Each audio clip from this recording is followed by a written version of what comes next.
Good morning, friends. I am going to continue the lesson metal and metals. Today I am going to explain corrosion of metals. Right? तो corrosion is what? अब generally देखते हो एक iron object को अगर हम बाहर रख देते हैं कुछ दिन तक तो देखते हैं उसके ऊपर एक ब्राउन कलर का कोटिंग हो आ जाता है या काफ़ी दिनों तक वो एक्सपोज रहता है तो उसमें से पपड़ी की तरह निकलने लगता है. ठीक है, तो एक्चुअली वो क्या है, कॉरोजन ऑफ आयरन है ना, मेटल है. तो उसको हम कैसे डिफाइन करेंगे? The process in which metal is eaten up, the metal is eaten up by the action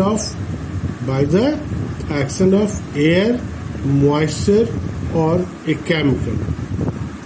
ठीक है, ये आपको ईटन अप जो होता है प्रोसेस मेटल का वो किसके प्रेजेंस में होगा, या एयर, मॉइस्चर या फिर कोई केमिकल हो on their surface is called corrosion. Right, फिर से मैं एक बार दोहरा रहा हूँ. The process in which metal is eaten up by the action of air, moisture और chemical on their surface is called corrosion.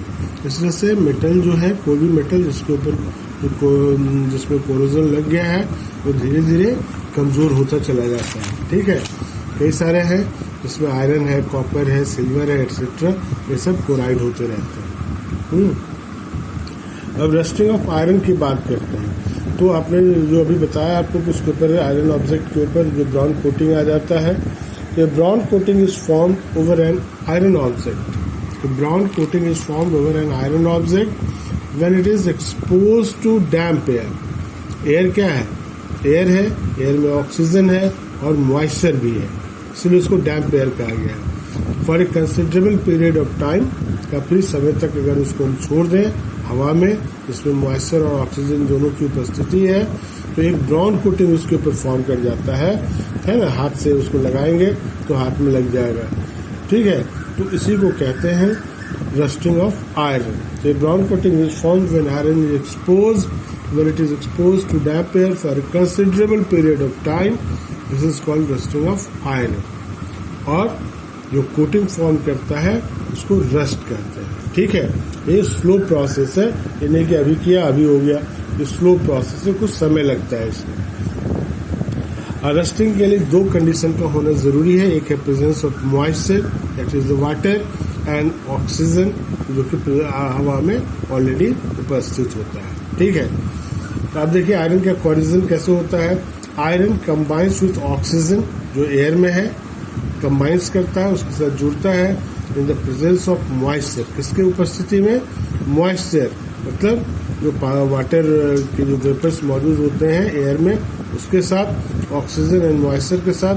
तो क्या फॉर्म करता है? Hydrated iron oxide.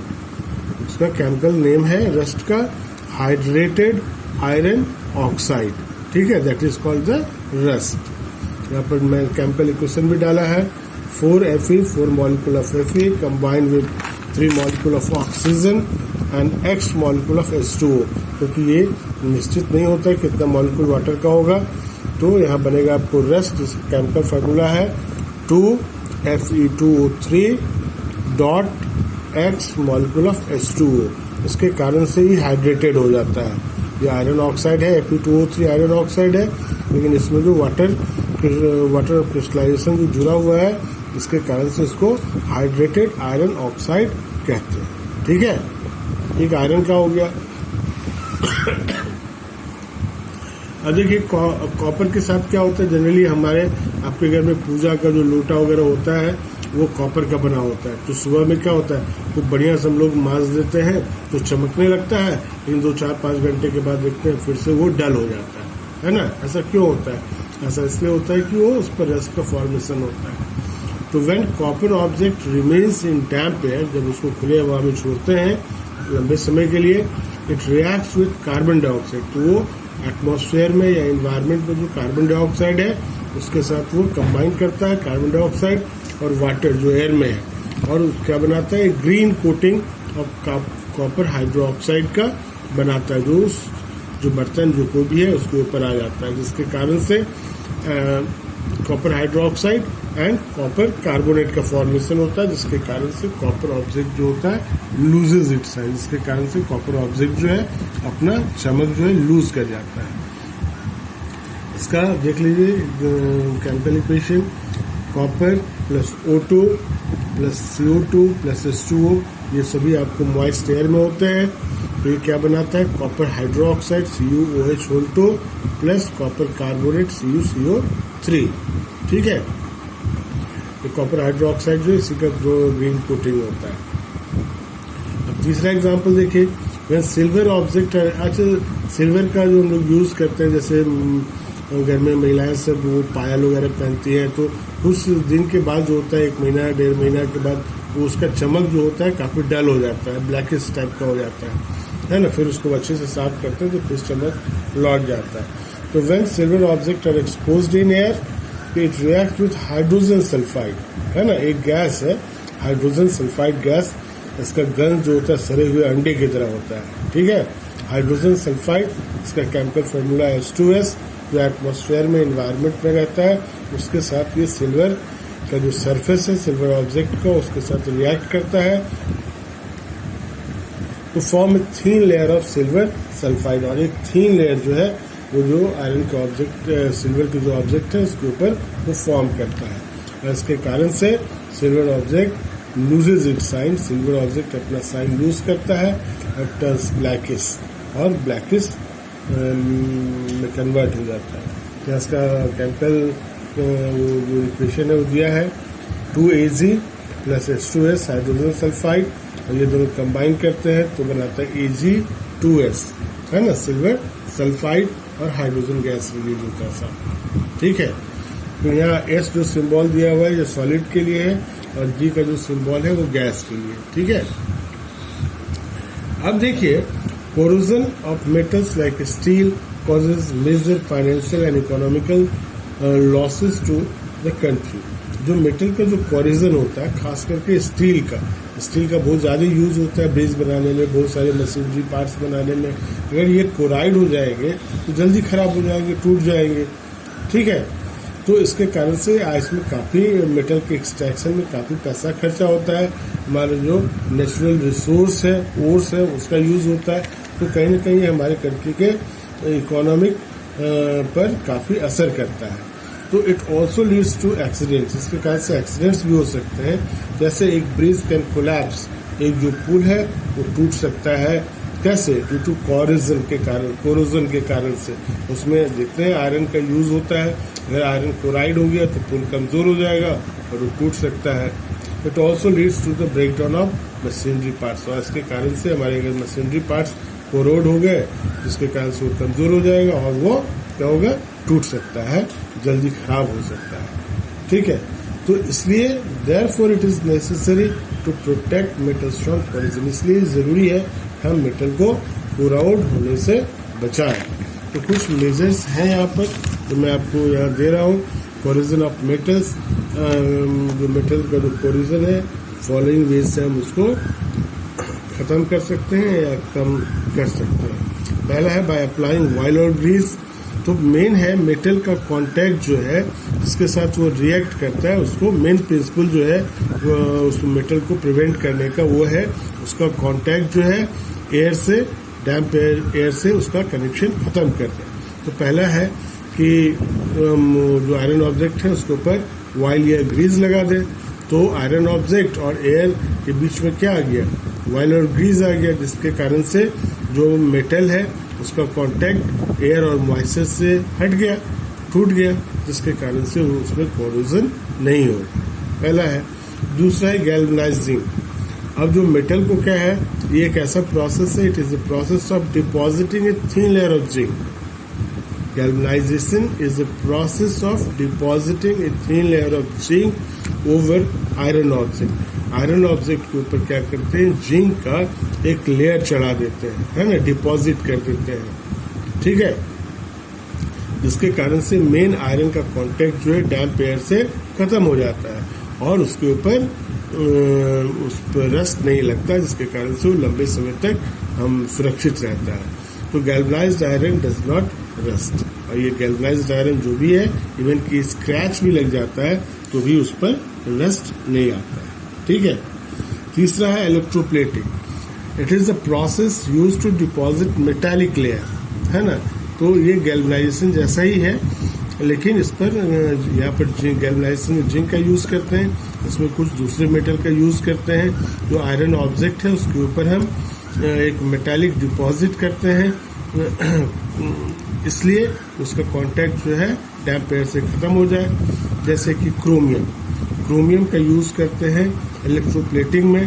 जैसे स्टील फर्नीचर है, देखते हैं आजकल जो फर्नीचर होता है उसका जो पूरा बॉडी होता है स्टील की तरह चमकता है, तो एक्चुअली वो आयरन के ऊपर क्रोमियम का एक लेयर चढ़ा होता है, जिसके कारण से वो जो है आपको रस्ट फ्री हो जाता है और काफी अट्रैक्टिव भी होता है। बाइसिकल का जो हैंडल्स है, ठीक है, वो भी चमकता रहता है। तो क्यों? उसके ऊपर, उसके नीचे में आयरन होता है लेकिन उसके ऊपर क्रोमियम का इलेक्ट्रोप्लेटिंग किया रहता है, इसके कारण से उसका संपर्क डैम्प एयर से नहीं होता है और इसलिए उसमें रस्ट नहीं लगता है। तीसरा है एलॉइंग। एलॉइंग में क्या होता है कि some metals become corrosion free, है ना। कुछ मेटल्स जो होते हैं कोरोजन फ्री हो जाते हैं जब उसको हम एलॉय करते हैं विद अदर मेटल्स के साथ। तो जैसे कि स्टेनलेस स्टील है which is an alloy of iron, ठीक है, जो आयरन का एलॉय है। क्रोमियम और निकेल, इन तीनों का एलॉय है। आयरन में जंग लगता है, लेकिन जो स्टेनलेस स्टील हमारे घर में जो बर्तन होते हैं, थाली, ग्लास, जग, ये सब पर ये क्या होता है, वो एक्चुअली स्टेनलेस स्टील है। और वो किससे बना हुआ है?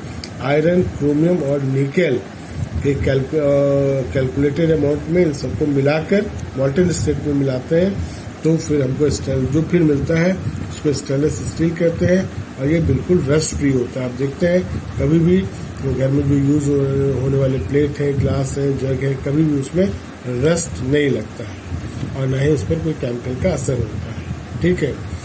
पांचवा है पेंटिंग। हम लोग जनरली अपने घर में जो गेट होता है, ग्रिल होता है, उन सबको पेंट करते हैं। तो पेंट करने का मेन मकसद होता है कि जब भी हम पेंट उसके ऊपर चढ़ा दिए तो आयरन जो है वो ढक जाता है, उसका कांटेक्ट एयर से, डैम्प एयर से खत्म हो जाता है, उसमें रस्ट नहीं लगता है। ठीक है। और कलर का चॉइस उसको अट्रैक्टिव बनाता है, वो अपने पसंद से लोग कलर यूज करते हैं, लेकिन मेन मकसद जो होता है उसको रस्ट फ्री बनाना, रस्ट से उसको प्रिवेंट करना। ठीक है। ये सारे प्रिवेंटिव मेजर्स थे मेटल को कोरोजन से बचाने के लिए। ठीक है। अब देखिए एलॉय क्या होता है। एलॉय क्या होता है, एक्चुअली हम चाहते हैं मेटल में कुछ डिजायर्ड प्रॉपर्टीज डेवलप करना। इसमें क्या करते हैं हम लोग, N alloy is a homogeneous. Homogeneous मतलब एक समान, ठीक है। होमोजीनियस मिक्सचर ऑफ टू और मोर मेटल्स, दो या दो से अधिक मेटल्स को हम लोग मिला देते हैं, या और भी ले सकते हैं, और one or more metals and non metals. इनका एक होमोजीनियस मिक्सचर होता है, या तो दो मेटल होगा, दो मेटल को मिला के करेंगे, या फिर एक या एक से अधिक मेटल्स या नन मेटल्स को हम लोग, जब वो मॉल्टन स्टेट में होगा, है ना, पिघले हुए अवस्था में, तब उसको एक फिक्स रेशियो में डाल के उसको खूब चलाते हैं और फिर जब वो ठंडा हो जाता है तो हमको एलॉय मिलता है। ठीक है। और ये आपको इसमें कई नई प्रॉपर्टीज होती हैं जो पहले मेटल में नहीं थी। तो alloy is usually made by mixing together metals in their मॉल्टन state. मॉल्टन मतलब पिघले हुए स्टेट। ठीक है।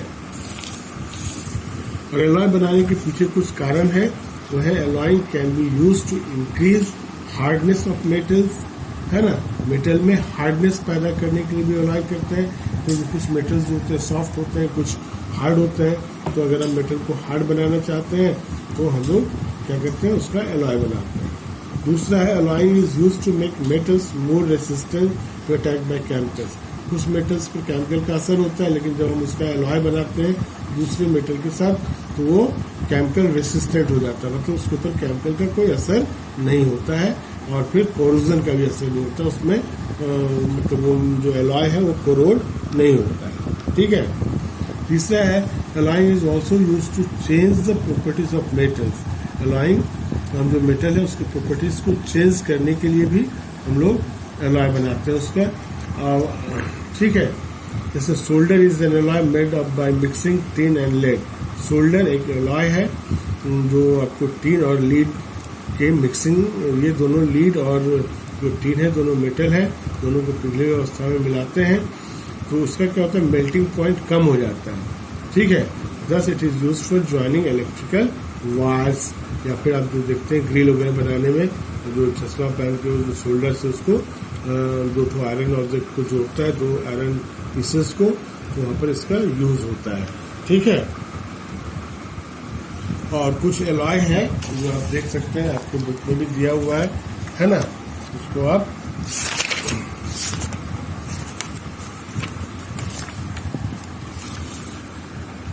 ये कुछ प्रॉपर्टीज है एलॉय के।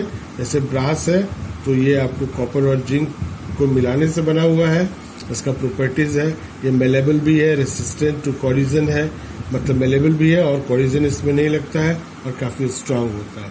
इसका यूज यूटेंसिल्स, बर्तन बनाने में, स्क्रूज बनाने में, बोल्ट्स और नट्स बनाने में होता है, ठीक है। ब्राउन्ज है, ये कॉपर और टीन को मिला के बनाते हैं मॉल्टन स्टेट में। ये हाईली रेसिस्टेंट टू कोरिजन, मतलब ये कोरिजन इसमें बिल्कुल नहीं लगता और ये काफी मजबूत भी होता है।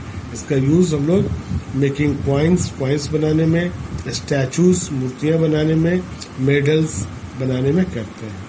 तीसरा है ड्यूरेलियम, ये एल्यूमिनियम, कॉपर, मैग्नीशियम और मैग्नीज को मिलाने से बनाया जाता है, ठीक है। और ये आपको इसका जो प्रॉपर्टीज है, स्ट्रांग भी होता है और कोरिजन इसमें नहीं लगता है, रेसिस्टेंट टू कोरिजन, लाइट भी होता है और डक्टाइल भी होता है, ठीक है। इसका यूज होता है मेकिंग पार्ट्स ऑफ ऑटोमोबाइल्स का पार्ट बनाने में, प्रेशर कुकर बनाने में इसका यूज होता है। एक है जर्मन सिल्वर, कॉपर, जिंक और निकल को मिलाने से बनता है और ये रेसिस्टेंट टू कोरिजन, इसमें कोरिजन नहीं लगता है और काफी चमक भी इसमें होती है सिल्वर की तरह। इसका making resistance wire and electroplating में इसका होता है। तो ये सारे यूजेस हैं। देखा आपने कि एक या एक से अधिक मेटल को आपस में मिला देने से उसको हम लोग उसमें एक नई प्रॉपर्टीज डेवलप कर सकते हैं और उसके बाद उसका कई सारा यूज है। तो इस तरह से ये आपका मेटल नॉन मेटल चैप्टर मेरी तरफ से खत्म हुआ और अभी अगले वीडियो में मैं आपको लगे हाथ क्वेश्चन आंसर भी इस चैप्टर का दे रहा हूँ, ठीक है।